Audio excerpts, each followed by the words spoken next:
So welcome to Enfield Gets Ready for first grade. I just wanted to see a show of hands. How many of you attended Enfield Gets Ready for kindergarten? A lot of you. Well, I just wanted to let you know that the reason we have Enfield Gets Ready for first grade is because we listen to you. I was told over and over that this would be such a helpful program for parents going from kindergarten to first grade because it is such a big transition. 70% of a child's waking hours are spent outside of the school, and most of those hours are spent with their parents. What you do with them is critical to the success they'll have when they're here with us at school. And the number one thing you can do to support your child's academic growth is to create a home environment that is all about success in school and learning, fostering a love of learning in your child.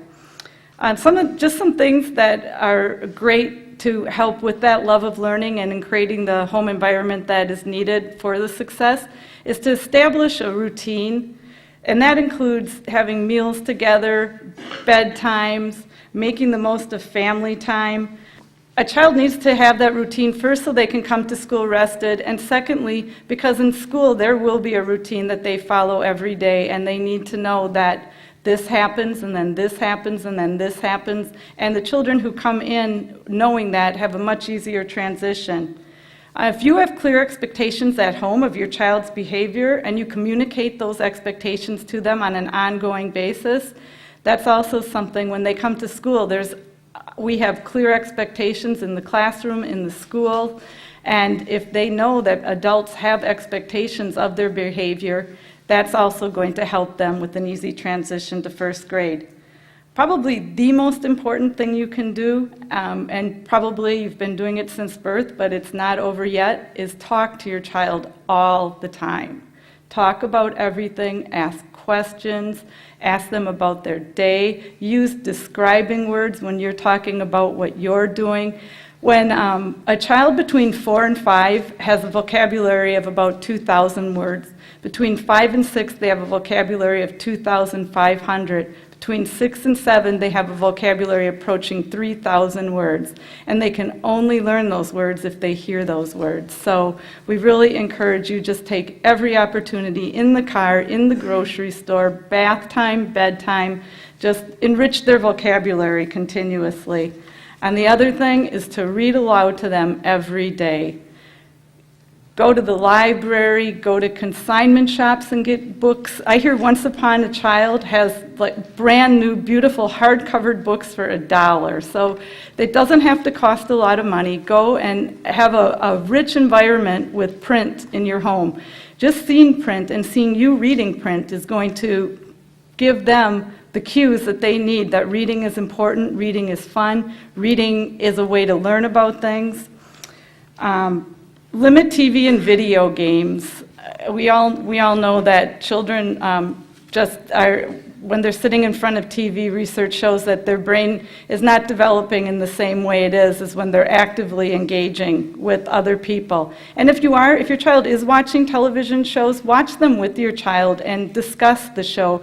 And carefully pick movies that you can discuss or maybe do a project about later. Encourage your child to be independent. First graders are expected to be extremely independent, and the more that you foster those skills at home, the more prepared your child's going to be to have that dependence that they need in school. And when you show your child by example that the skills he's learning in school are skills that he's going to need throughout his life, when you model that to your child, that you're using math in baking, you're using reading in using the computer, you're using reading while you're driving. That's also an incentive for a child to learn because they want to be like you. So anytime you can model those behaviors to your child, that's really important. And when your child comes home from school, showing an interest in what they've done in school, asking lots of questions, praising their work, praising their achievements, all of that is going to create that love of learning that your child needs to succeed.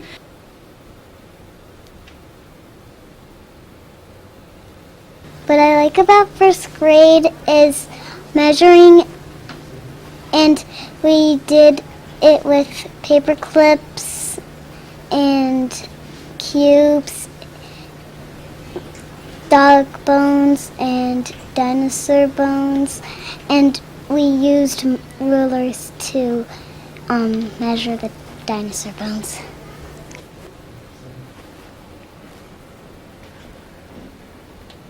Welcome to first grade. My name is Courtney James, and I'm going to show you around a first grade classroom today, show you some behaviors, expectations, and procedures. I have 3 helpers today.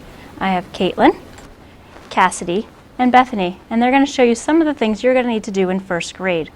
The area we're sitting in right now is called the rug area. This is where most of the activities will happen, a lot of the mini lessons. Students are expected to sit for at least 10 minutes each day for a lesson on the rug. In the beginning of the year, this can be quite difficult because kindergartners are coming in from half-day kindergarten and they get a little bit tired. The girls are going to demonstrate how you should sit when you come into a first grade classroom. Can you show us how we're going to sit? If you see them right now, you can notice that they are sitting quietly, crisscross and hands in their lap. Who can tell me why it's important for you to sit this way? Bethany? Where you don't hurt people with the hands or body. Okay. What do you think? If you're standing on your knees, other people can't see the lesson. Excellent. And what do you think, Caitlin? If you put your feet out, then when you get up, then you might trip. Excellent. Yeah, it's very helpful if you're keeping your hands to yourself while you're sitting here so others are not getting distracted on the rug. Some of the behaviors we expect is that you sit at least 10 minutes while listening to mini lessons, keep your hands and body to yourself at all times, sit crisscross with your hands in your lap, and use quiet whisper voices while working, okay? And a lot of that's going to be shown in the next segment. I want to talk to you a little bit more about what's on the rug. We have our math chat area, which you will see in all classrooms. Every classroom has one of these, and we work on it every day right before math. Throughout the day, students will be working in different reading activities. During that time, they might be working in a word work area, like over here, with a partner. It's important, like we said before, that partners are whisper talking when they are working together. The reason it's important is because other students might be reading nearby. So while they are working, you should not even be able to hear them as we're trying it. So at home, it might be helpful for you to try and practice whisper talking after you've read a book with your child and seeing how you can keep your voice low so that they can work in class without any disruptions. Hi, girls. Can you tell me why it's important for you to work quietly during the day? Bethany? Where you don't distract people So you don't distract people? when they're reading. Okay.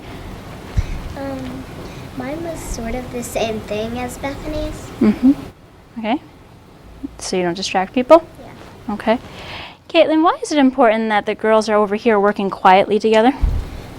Because when I'm reading, if they were talking, then I couldn't be able to read and I couldn't concentrate. Right. All students are going to be working at different activities at the same time, and so it's important that everyone is using their quiet voices while they are in here.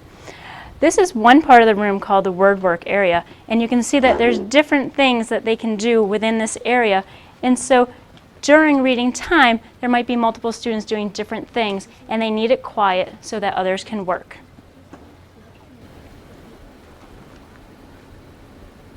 In first grade, students are taking on more responsibility for their items at school. When they come in the morning, students are responsible for unpacking their own bag and placing materials they need in the correct places in the classroom.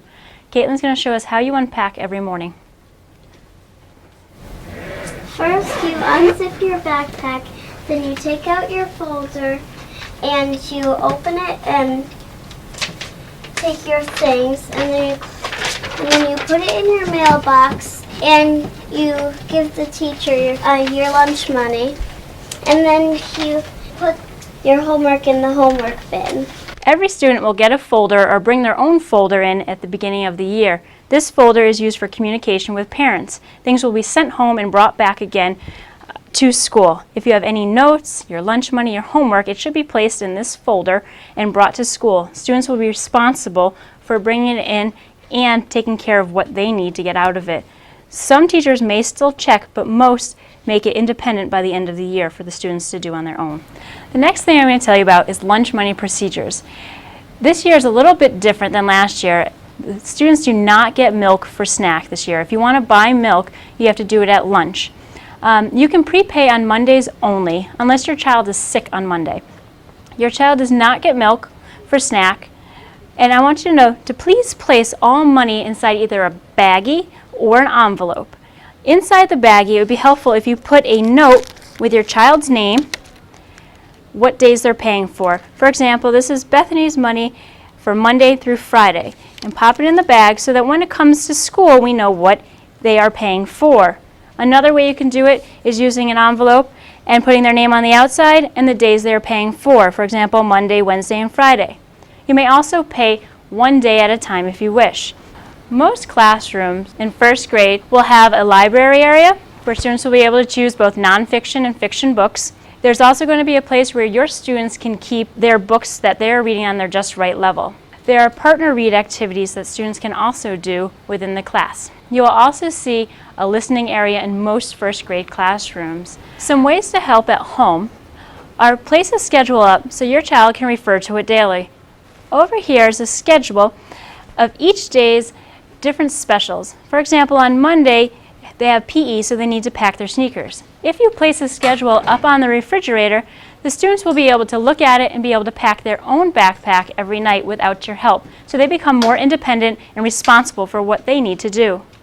Also, pick a spot for your child to do their homework in. If they know right where to go when they get home to do their homework, they can get it done, finish it, and then have the rest of the day to themselves. Pick a place to put their backpack and other school-related items when they get home. Have your child practice packing and unpacking their backpack. In the beginning of the year, it can be difficult for some students to pack and unpack their backpacks on their own. One other thing to be helpful would be to read to your child each day. The more you read to them, the better they're going to get. And also talk about the books with them. The more you talk about the books, the more they're going to be able to speak about it in class as well. In the beginning of the year when they need to sit on the rug, something that might be helpful while you're reading the book is maybe putting a timer near them. See how long it takes for them before they start moving around and try to add to that time each day until it gets to about 10 minutes. Okay, girls, I have a couple questions for you to answer. Who can tell me what is the best thing about first grade? Bethany? Science. What do you like about science? Plants, and cause I like plants because I like studying how they work. What's the best thing about first grade for you, Cassidy? Writing. Why do you like writing? Because I get to write and I get to make mini books and I read my books all the time that I do. Excellent. How about you, Caitlin? What's the best thing? I like reading. You like reading? What do you like about reading? I really like to read chapter books. What do you think the hardest thing was for you coming into first grade? Bethany? Reading. Why was that hard? Because I couldn't read real good, but now I'm reading chapter books. Excellent. What was the hardest thing for you, Cassidy? Definitely reading. When reading? What was hard about that for you? When I was in kindergarten, I only knew how to read A's and B's, and so I was a little scared of doing reading. Okay. How about you, Caitlin? Before I came into first grade in kindergarten, I wasn't a very good writer, and I thought I wouldn't be able to write really good, but now I write great. Tell me, how did you feel about going to lunch for the first time in first grade? Bethany, how'd that feel to you? It feels noisy and loud It was and noisy and loud. a little scary, What was scary?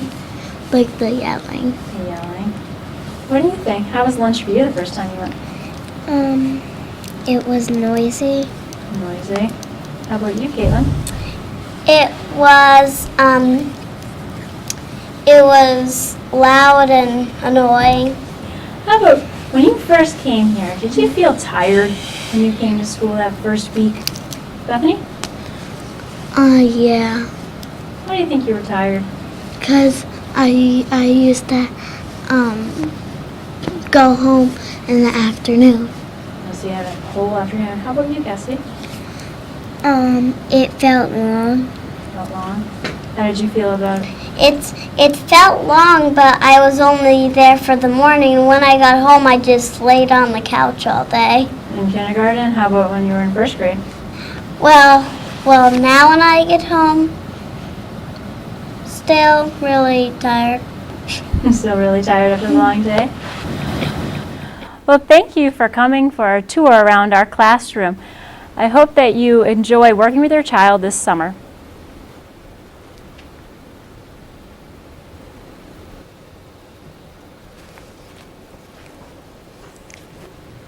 The more involved a parent is in the child's education at home by making things fun and fun games like for learning, the more they'll succeed in school. So it doesn't have to do with what God gave them, but what you push them to do.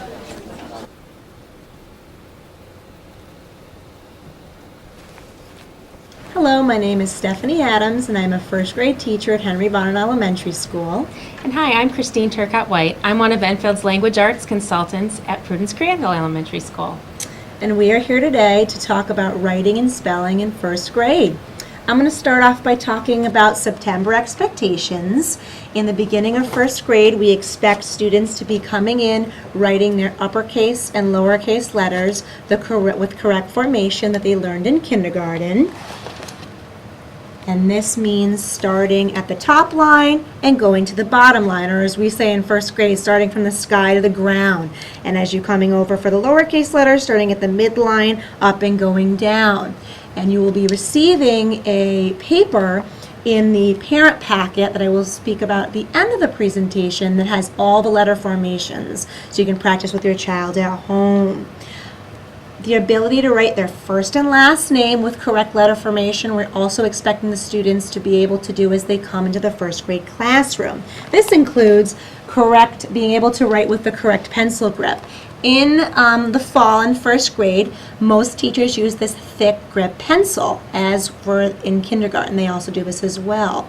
And this is basically just to make sure the students are gripping the pencil correctly until the teacher thinks that they're able to transition to the thinner pencils. So we will be definitely utilizing these in the fall.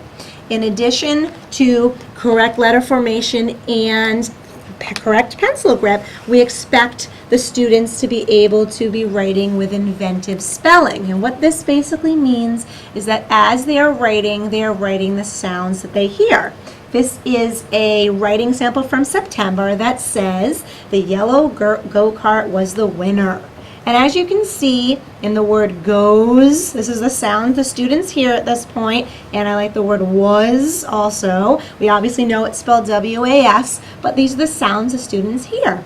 And as I am teaching in writing in first grade in the fall, a lot of the times I allow the students to say words out loud, and I prompt them by saying, write the sounds that you're hearing. So for example, in the word cat, I might have them segment k, at, and they might only write CT, and that's okay developmentally for September because those are the sounds that they're hearing.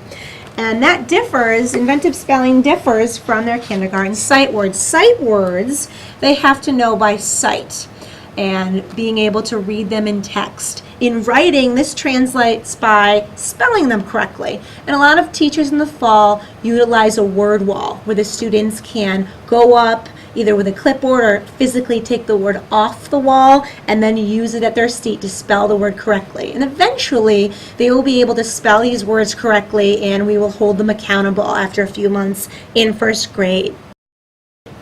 Okay, some of the things that your first grader is going to encounter during the first grade year are personal narratives, where they write a story about themselves, fictional narratives, where they make up a story, writing friendly letters, writing free verse and other forms of poetry, and then they're going to go into the editing and revising process. Like I said, they may not be doing all of these things right in September, but by the end of the year, these are going to be things that your first graders learned.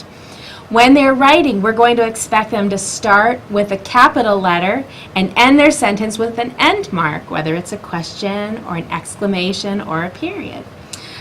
We're going to expect them to have complete sentences with a noun and a verb. We're also expecting them to know there are asking sentences and there are telling sentences. So those are some things that they're going to learn throughout first grade. Next, I'm going to be talking a little bit about the structured writing block in first grade. The teacher will usually start off with a mini lesson, which will start at the beginning of the year, maybe about 5 minutes, and as the year goes on, might be about 10 to 12 minutes, where they focus on a specific skill, such as complete sentences, teach a lesson, have the students involved, and then send them off for a structured writing time. At the structured writing time, the students at the beginning of the year, it might only last for about 10 to 15 minutes, and as the year goes on, it might last for up to 45 to 50 minutes. At that time, the teacher might be conferencing with students on specific writing goals, things that they're struggling with, or walk around and help kids organize their thinking as they are writing.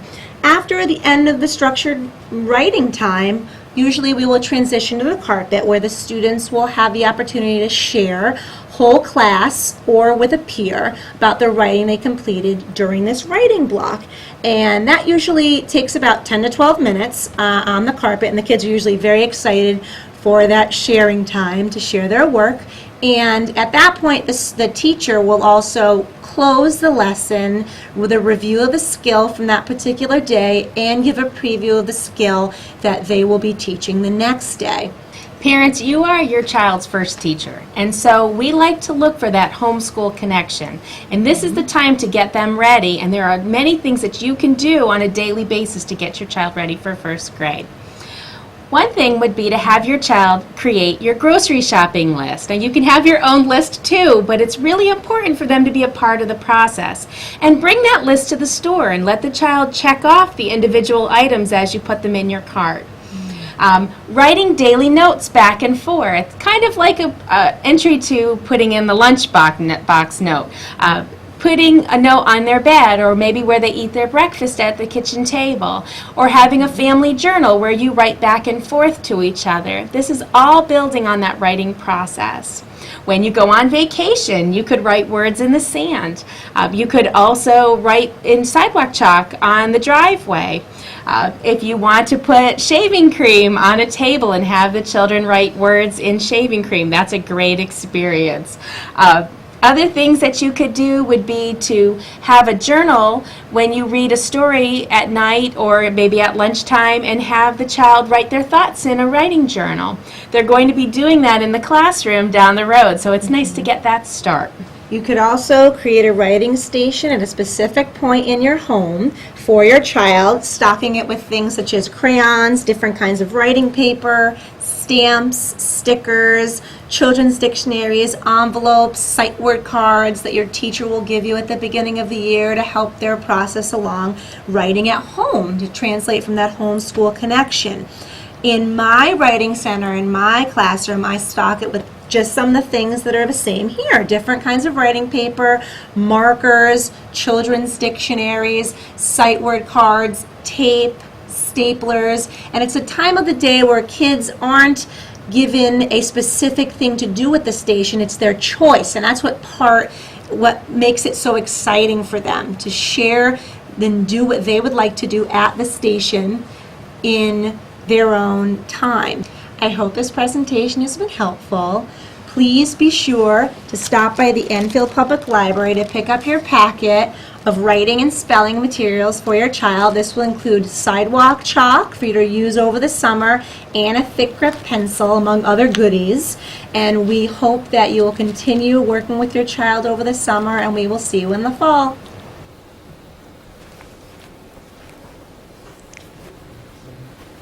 What I like about kindergarten going to first grade is you get to read harder books.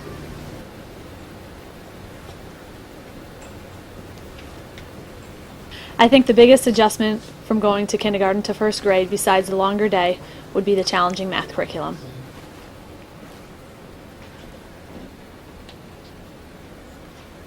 Welcome to Enfield Gets Ready for First Grade, the math portion.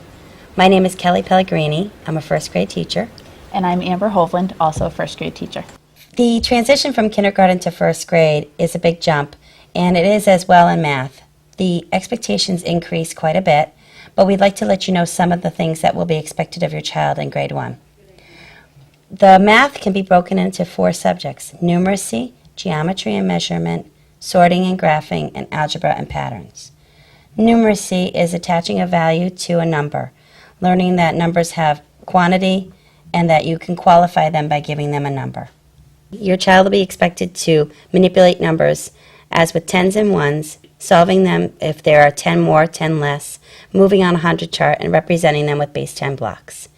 Your child will also enjoy going up to 100 for the 100 days of school, which is a big celebration in the first grade curriculum. You also will be able to see your child learn how to solve simple story problems involving operations such as plus and minus or addition and subtraction. They will also be expected to learn some addition and subtraction facts, not to memorize, but to get a better time and to get a little bit more fluent. Geometry and measurement is another section of the first grade math curriculum. Children will be expected to know 2D as well as 3D shapes. Many of them already know their shapes coming into first grade. We'll teach them how to learn some new 3D shapes, as well as the line of symmetry, which will be a mirror image of an object. Another item that we will work on in first grade is how to measure items in centimeters or inches, as well as estimating the lengths of these. Students will also learn how to measure time. To the hour and to the half hour is all that we do in first grade, as well as measuring on a calendar days, weeks, months, etc. In first grade, our students do a lot of work with sorting and with graphs.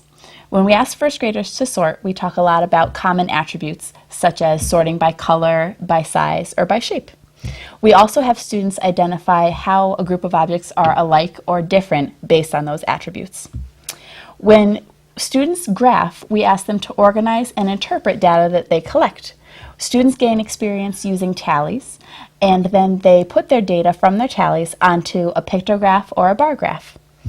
We then ask students questions such as how many of each there were based on the graph information, which has more, which has less, and how many more and less. In grade 1, our students work a lot with introduction to algebra and also patterning. When we work on patterns, we use colors and objects to create different patterns, such as A-B patterns or AAB patterns, and we ask our students to identify those by those labels. We also expect our students to be able to identify what would come next in a pattern based on what they can already see. And we begin to start working on number patterns, such as counting by 2s, counting by 5s, 10s, and even counting backwards, and having students be able to tell what would come next based on number patterns. In first grade, our students get an introduction to algebra.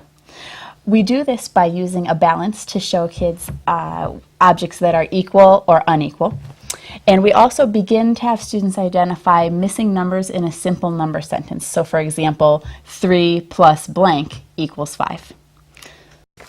You can support your child at home. Many parents wonder how they can do this. You can do this with everyday objects. We're going to give you some ideas and activities in books that you can try at home that will help your child before entering first grade. You may even want to start some of these activities in the summer before entering in the fall.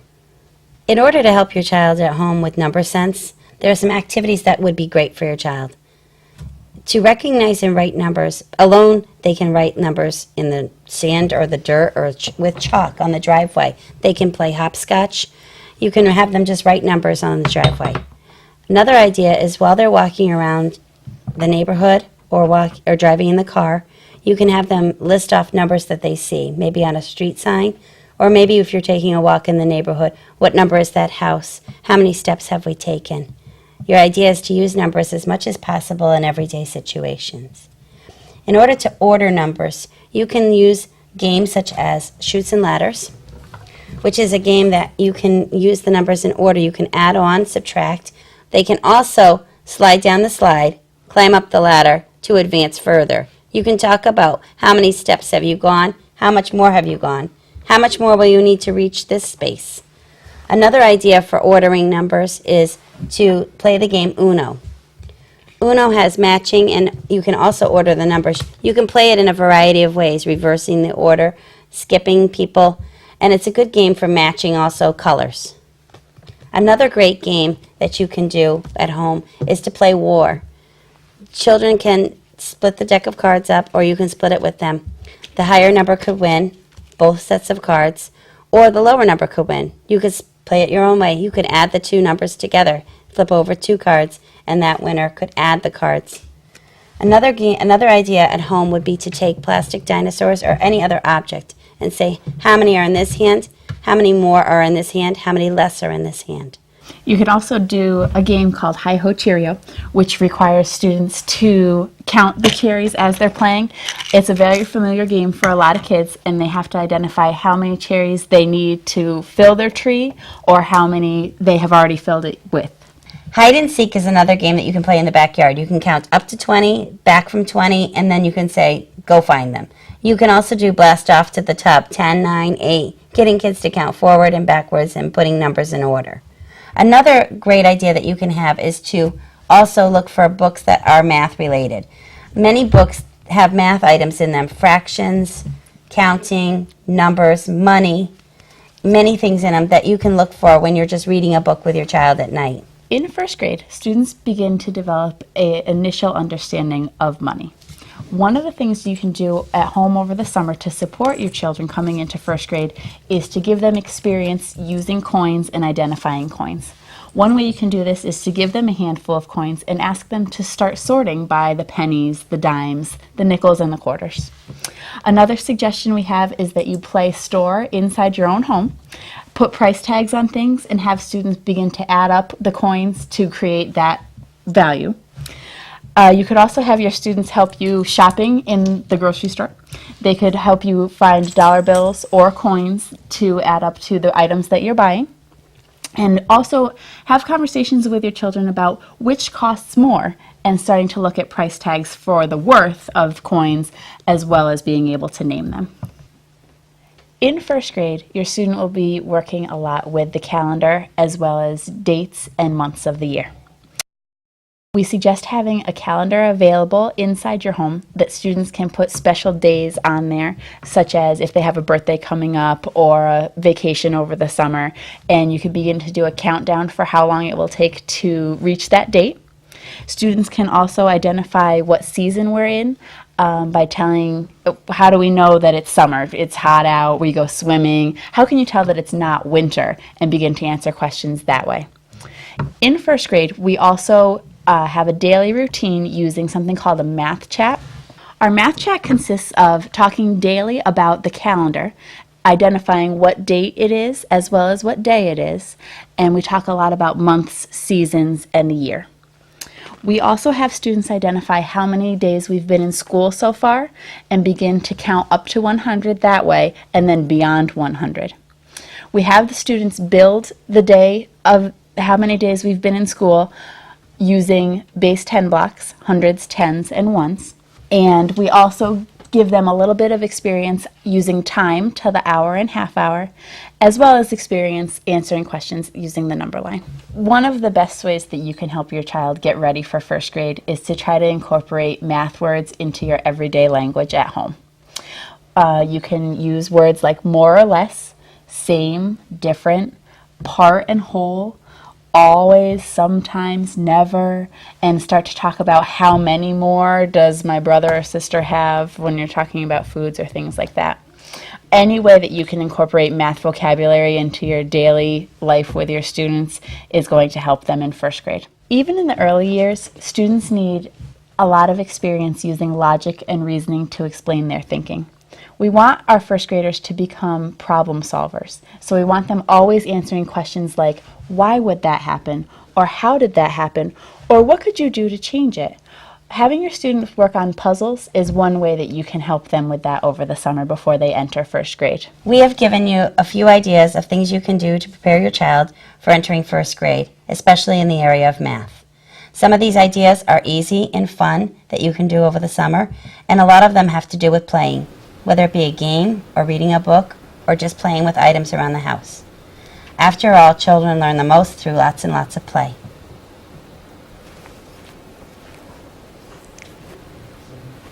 Well, we do all sorts of things. We do a lot of reading. We read every day, and We do a lot of talking, like at the supper table, about what you did in your day. Maybe some of the things she mentioned, like in the math room, about setting the table. We need you to get 4 napkins and 3 plates and that kind of thing.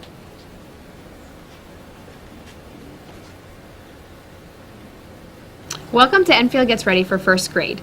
We're here to help you prepare your child for first grade. We'll be discussing different books and activities that you can do throughout the summer to help your child get ready for next year.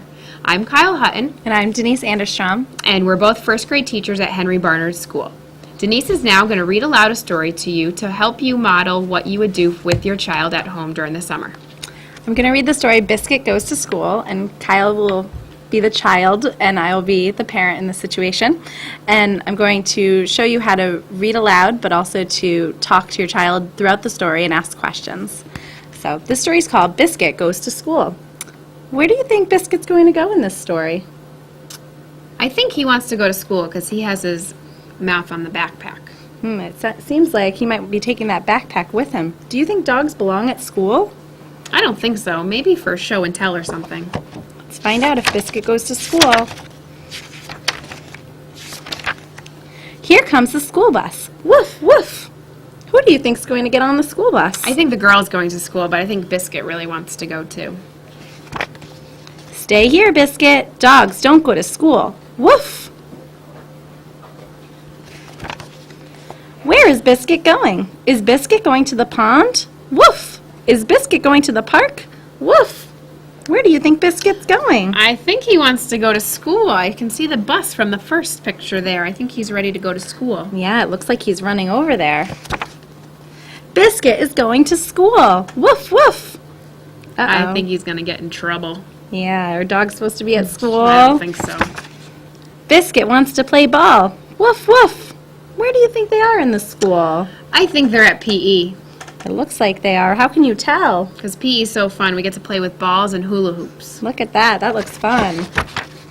Biscuit wants to hear a story. Woof, woof. Shh.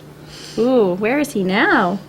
I think they're in the library. That's why they said shh, because you have to be quiet. Yeah. Who's shushing him? Do you see? It must be this person. This person sees him. Now, I don't think he's supposed to bark in the library. Biscuit wants a snack. Woof, woof. Oh, Biscuit, what are you doing here? Dogs don't go to school. Where is he now? Maybe he's at the snack. It did say he was getting a snack. In first grade, they go to the cafeteria where they go get their food. They must be eating lunch. I think so. Oh no, here comes the teacher. Woof! What's the little girl doing? I think she's afraid she's going to get in trouble from the teacher. No, should she have the dog at school? Biscuit wants to meet the teacher. Woof! Biscuit wants to meet the class. Woof, woof! Look at him, he's inside the backpack. Oh my goodness, he's coming right out. Biscuit likes school. Woof, woof! Uh-oh, what happened on this page? Oh, he was caught. I think this man caught him. Who is the man, do you think? I think that might be the teacher. Let's see.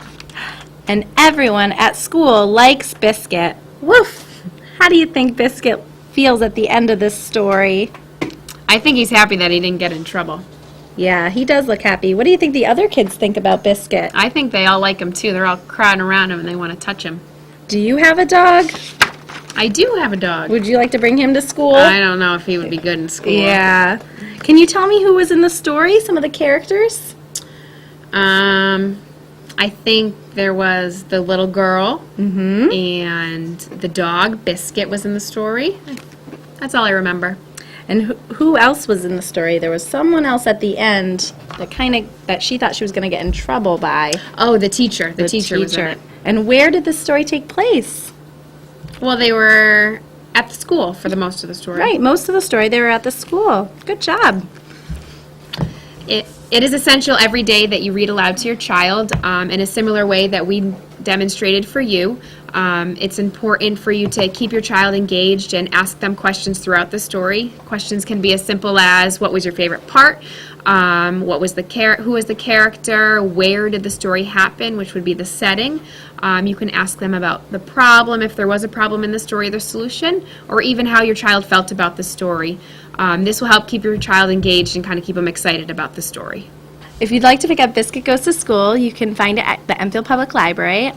There will also be some bags there with some other materials that we'll be talking about today that you can pick up for your child. So in September, when your child comes to school, the first grade teachers will be assessing a few different things. They will be checking that they know all of their letter names, the uppercase letters and the lowercase letters they should be able to identify, and also the letter sounds, including vowels with the short sound and the long sound. They will also be checking if they know all of their sight words. So in kindergarten, they had a list of kindergarten sight words that they should have been practicing all year, and it would be great to practice those during the summer so that when they come to school in September, they do know all of those words already, because those words are the ones most commonly found in the books that they'll be reading. So when they know those fluently and quickly, they'll be able to read much better. So we have identify letters, identify sounds, the kindergarten sight words, and also working on choosing a book that they can read that they're interested in, which would be great to go to the library and check out books there, see what they're interested in there. Holding a book properly and making sure that they can hold the book and look at the cover, flip through the pages gently, and know how to handle a book. And lastly, to sit and read the pictures of the book, or if they can read the words of the book. And we've come up with some activities that will be fun for you and your child to practice throughout the summer so they can be ready for the letter sounds, the letter names, as well as the sight words. So there are a couple fun and very easy games that you can play even in your car, on your way, wherever you're going this summer. One game is a rhyming game. Rhymes are very important in first grade. Something as simple as, when you're in the car, I see a cat. Do you know anything that rhymes with cat? See if you can get your child to come up with anything that rhymes with cat. They can even come up with what we would call alien words or nonsense words, things that wouldn't be familiar but still have the rhyming sound. Something else that's fun to play is called I'm Going on a Picnic. This can be done just orally. So you'll say, I'm going on a picnic and I need to bring things that start with the letter B. I'm going on a picnic and I'm going to bring a brownie. And then the child will say, I'm going on a picnic and I'm going to bring the brownie and a ball. I'm going on a picnic and I'm going to bring the brownie, the ball, and the bat. And it would go on until you run out of B words, or you could try a different letter. Another game that's really fun for first graders to play is I Spy, and you can do this with letter sounds as well. So look around wherever you are and I spy something that starts with the letter T. Can you find it? And your child can look around the room and be thinking of how the words start, what the beginning sound of the word is. Another activity that you could do with your child is use some magnetic letters to build some words. If you don't have any magnetic letters, they can be found at the Dollar Tree, and you can pick some up and put them on your fridge, and they can rearrange the letters and make new words. So you might start by sounding out a word like this word, at. And you can ask your child, if I add a C to the beginning of at, what would it make? At. Cat. If I change the C to a B, what word would it make now? B-at, bat. So you can kind of rearrange the letters, change the beginning consonant, change the ending consonant, and even change the vowel, and try to make new words with your child. This will help them practice the sounds of letters and also starting to build words. Another thing you could do is you could get some sidewalk chalk, and it'll be fun in the summer to write some words, just like how we were doing right here with the magnet letters, but have your child actually writing the words on the driveway, on the sidewalk, and making words that way. You could probably also pick this up at the Dollar Tree, or in that bag that you could pick up at the Enfield Public Library, you could get the chalk in there too. Some other fun games that you can play include your sight words. You can pick up, you should have your sight word list from your last year's teacher, the kindergarten teacher, or you can use the sight word list provided from the bag of resources. The Dollar Tree is another great resource. They include cards just like this that have the various lists. This would be the pre-primer list of sight words. It's important for your child to learn these words and know them quickly, so one game that you can play includes just a simple timer or a watch. What you can do is have your child hold the words and see how quickly they can read them and have them try to beat their time. It would look something like this. 1, look, my, away. Your child could go through the whole list, seeing how many they could get right and also seeing if they could beat their time on the timer. Again, it's important that they know these words quickly and are not sounding them out since they are sight words, and as Denise mentioned, they're words that are most commonly used in the majority of books. Another thing that you can do is make a double set. You can do this by buying 2 sets of the Dollar Tree, or you could get a set of index cards and play Goldfish, just like you would play the regular version. So deal out the sight words, and it would look something like this. Do you have the word look? No, go fish. Go fish, and then you would fish a sight word from the center. So those are some fun ways to keep practicing the sight words throughout the summer. These are some ways that you can practice with your child at home and get them ready for first grade. Practice the letter sounds, the identifying letters, use those magnet letters and sidewalk chalk to build some words, and also just make sure to find a special time for reading. You can even create a cozy spot in your house with some pillows, a little lamp, and get your child excited about reading. If your child is a reader, try to encourage them to start reading some words that they know or read the books that they can. And if they're not a reader yet, they can always read the pictures, tell you about it, and even just listening to you read will definitely help prepare them for first grade. So don't forget to go to the library and pick up some books, and also pick up the bag with some chalk and a book and other activities for you to work with your child at home. So have fun this summer, and we can't wait to see you in first grade.